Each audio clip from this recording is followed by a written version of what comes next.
Hey guys, it's Angela Walters from Quilting is My Therapy, and I am excited to get you started on the Free-motion Quilting Challenge. We're getting ready to start the second challenge, where we're going to learn how to quilt feathers, as well as echoing and how to highlight or hide our feathers with different fillers. In this video, I'm going to show you how to prepare your quilt sandwich so that you can get started on the Free-motion Quilting Challenge as soon as it starts. If you've ordered the kit from me, you've either received a panel or the grunge fabric, which is going to act as our top. Now, the backing you received may be slightly different depending on when you received it. All the backings that were sent out coordinate with the panel. They're from the same fabric collection, Athena, which I designed a few years ago.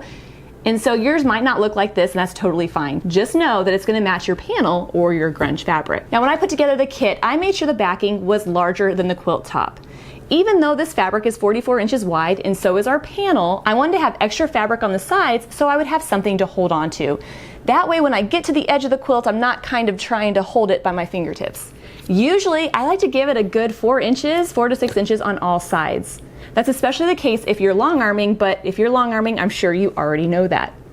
With your 3-yard piece of fabric, the first thing you'll do is cut it in half so that you have 2 separate pieces of 1.5 yards each. Then line up the 2 pieces right side together, lining up those selvages. You may want to pin so that it doesn't slip.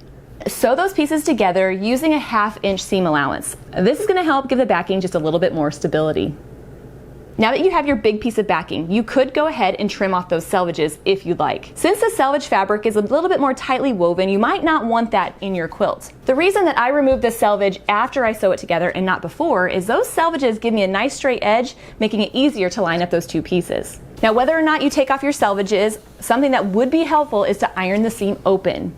We're trying to relieve some of the bulk of this backing so that when you get to quilting, you don't run into what feels like a speed bump. And this little iron is perfect for ironing those seams nice and flat.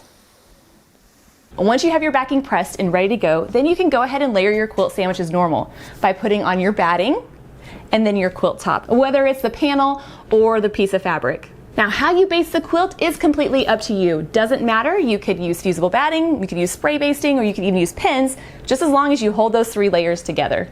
Remember, the better you baste it, the less chances there'll be of tucks on the back, but we can always call those ruching if necessary. A little texture on the backing.